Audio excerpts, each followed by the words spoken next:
Good day, viewers. You are welcome back to Tindanious Maths and Science Tutorials. If you are new here, kindly share, like, subscribe and comment for more interesting videos and updates. In fact, we've covered extensively on piecewise function. So far as this YouTube channel is concerned, we are going to move step by step. Today we are going to consider the graph of piecewise function. In other words, how to graph a piecewise defined function. We've already set the ball rolling where I have dealt with introduction to the graph of piecewise function. So if you are new here, kindly visit my previous lecture videos on how to graph piecewise functions for type 1. Now, what do we mean when we say a function is piecewise?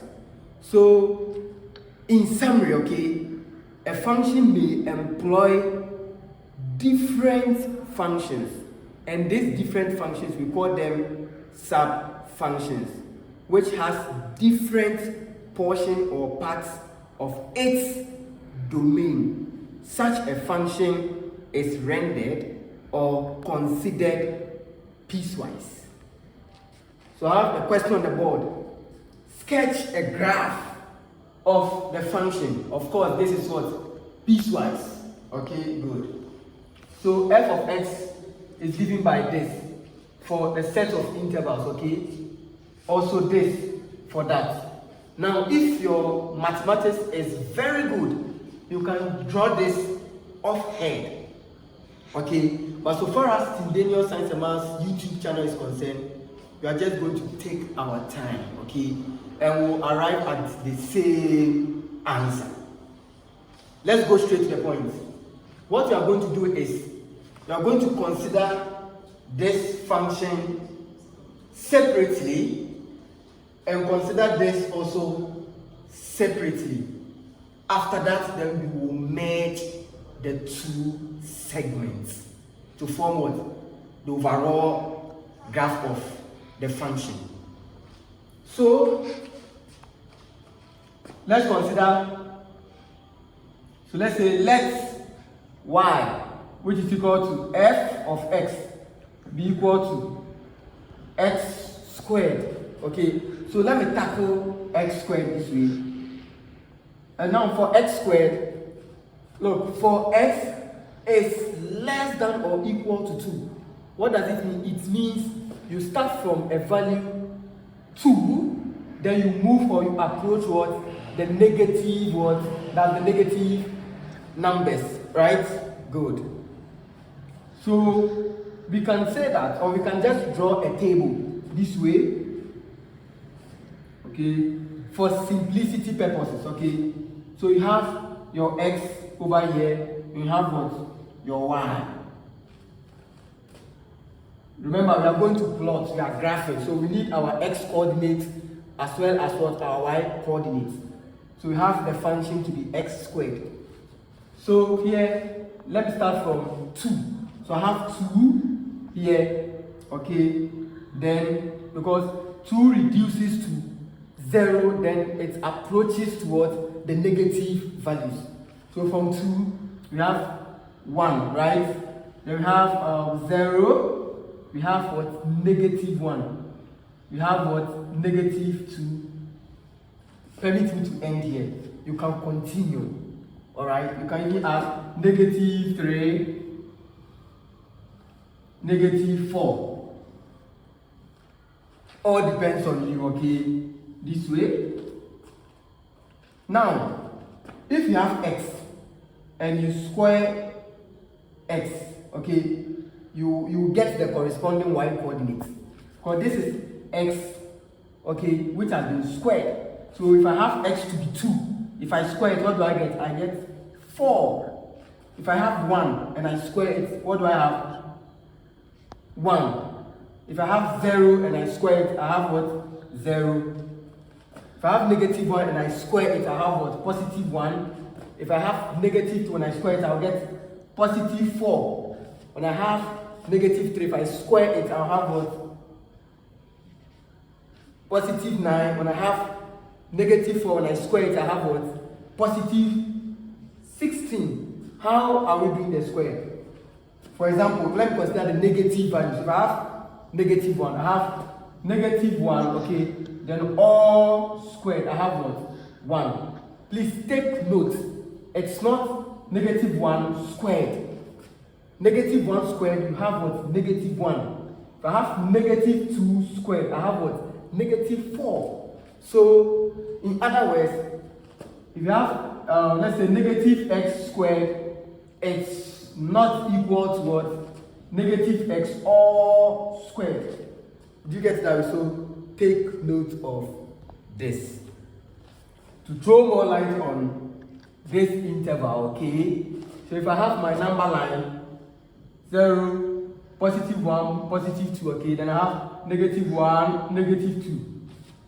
So, if I start from 2 here, so that means we are going to approach the value from this side. So in other words, you start from the negative value, then you end at what? The positive what? Value. That explains why you have what from 2 up to, let's say, a negative value. As simple as that, okay? So 2, 1, 0, negative 1, negative 2, up to the value of interest, okay? So I can just simply end here.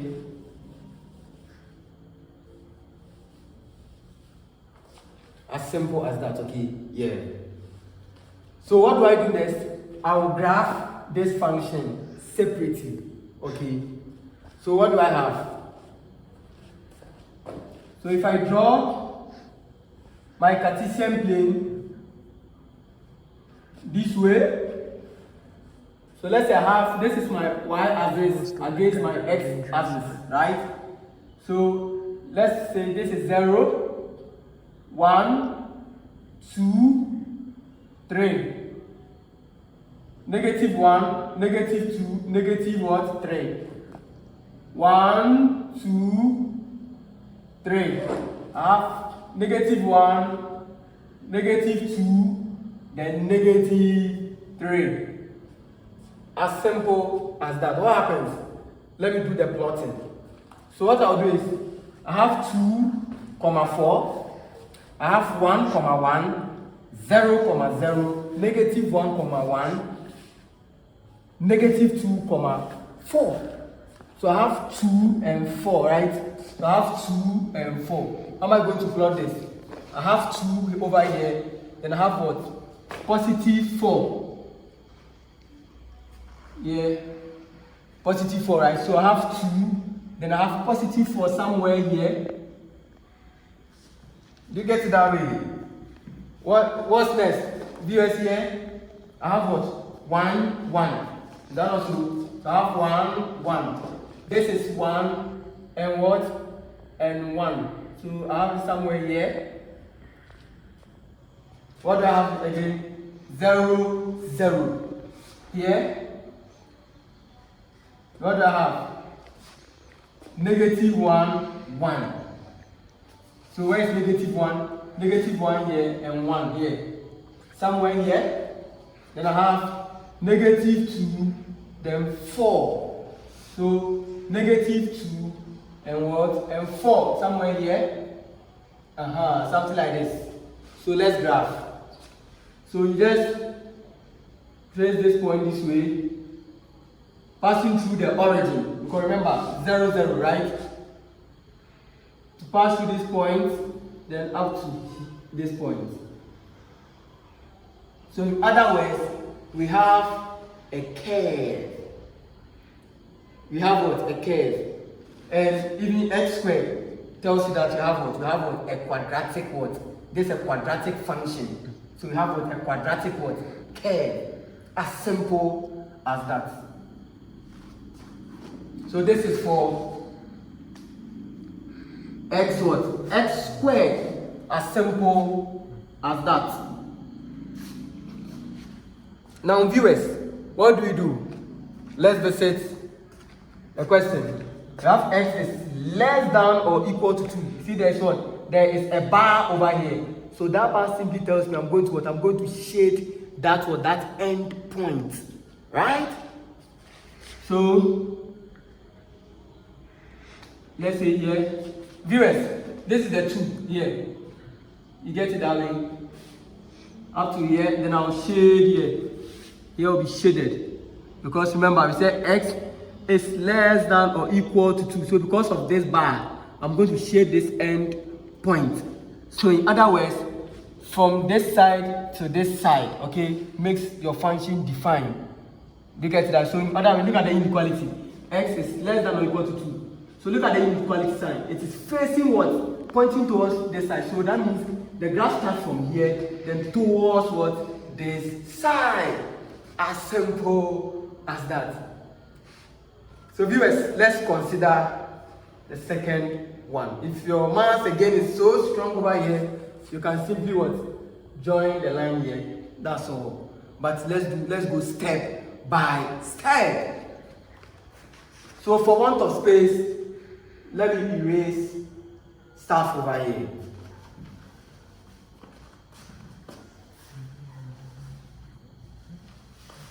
Is that sure? Yeah, it's sure. Let's go. So viewers, let's consider this. So we have 4, 6 minus x. What happens? We have x is greater than 2. So that means we are going to exclude 2, right? So if I have x and I have my y this way. So since x is greater than 2, I'll start from 3. Let's say 4, 5, 6. Permit me to end here, okay? You can go as far as you want, right? Good. Then I have 6 minus x. So what happens? That means if I have 3 here, I'll put 3 into this. So in other words, I have 6 minus x, but x is what? Is 3. So what do I have? I have what? 3. So I have it to be what? 3. Then the next one we have what? 4. So I have 6 minus what? 4. What do I have? I have 2. Then again we have what? 6 minus 5. What do I have? 1. So I have 1 here. Then you have 6 minus x. X is equal to 6. What do I have? 0. As simple as that. So in other words, let's draw our graph. 4, 6 minus x. Negative 3. Let me also end here, okay? Now, class, what do we have? 3, 3, right? So I have 3, then 3. So on the x-axis we have 3, then here 3, right? So it will be somewhere here. 3, 3. Then the next one, what do we have? 4, 2, 4, 2. The next one, 5, 1, 5, 1. We have what? 6, then what? 0. So we are done with this. Let's consider 4, 2. 4 on the x-axis, then 2 on the y-axis, right? So where is 2? This is 4, 2, somewhere here. Then I have 5, 1. This is 5 and 1, somewhere here. Then 6, 0. So 6, 0 over here. Do you get that? Then just draw a line, okay? Straight line to pass through this. So I have it to be this way, something like this, something like this, something like this. Because it's not drawn to scale, okay? Permit me for that, as simple as that. So ask yourself, do you have any stroke over here? You don't have any stroke over here, so you don't have to shade any end point. As simple as that. So this one is for 6 minus x, and this is what? X squared. Now, what do? You will now draw your overall graph, where you combine this and that. As simple as that. So let's conclude on that. So now drawing the overall graph, okay, for the function. So you have it to be this way. Like this. So here I have from 0, I have -1, -2, -3, -4, -5, -6. 1, 2, 3, 4, 5, and let's say 6. -1, -2, -3, -4, -5, -6. Let's end here. Let's say have 1, 2, 3, 4, 5, 6, 7, let's say somewhere 8. So you have your y-axis and you have your x-axis. Okay, viewers. So after we've drawn the graph for x squared, which is here, then the graph for 6 minus x, which is here, the next thing to do is to combine them on one graph. Do you get that? Remember, this is piecewise function. So we are going to graph all the sub functions, okay, on one graph, and that's it. So on the board, you draw your graph this way. So you have what? Your x squared, right? You just copy and paste everything. Now on the second one, that's a straight line graph, right? From where? 3 and 3, right? 3, 3, 3, 3, here, right? So we are going to do exactly that here. So 3, then 3 from here. Then you draw a straight line, pass through 6. As simple as that. But viewers, remember, you don't have to shade anything. So what you do is you just connect this. You connect this to this.